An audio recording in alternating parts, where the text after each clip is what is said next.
ewetaziri gị ihe nwa nke a ka a na-akpọ brezi nke a abụghị bra ya ekete efu na ya ba ọ bụgo na ọ baghị n'aha ya baghị n'aha ọzọ na-ejide mụ ka ị gotere brezi nụnụ ọhịa igwe ọ bụ ọsọ brezi ma kpara o nsogbu adịghị nke a bụ enu akwa ahụ ị gbara m pịa rọba metụnye ya aka efu na ọ na-ana anụ dọọ ya aka na-eji yigodie na ahụ gị ka mmalụ ka ọ dị okete m okwu bịa kwa amaka ye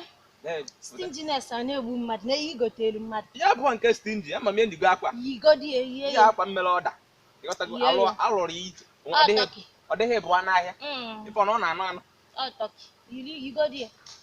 ife ọka ọ dị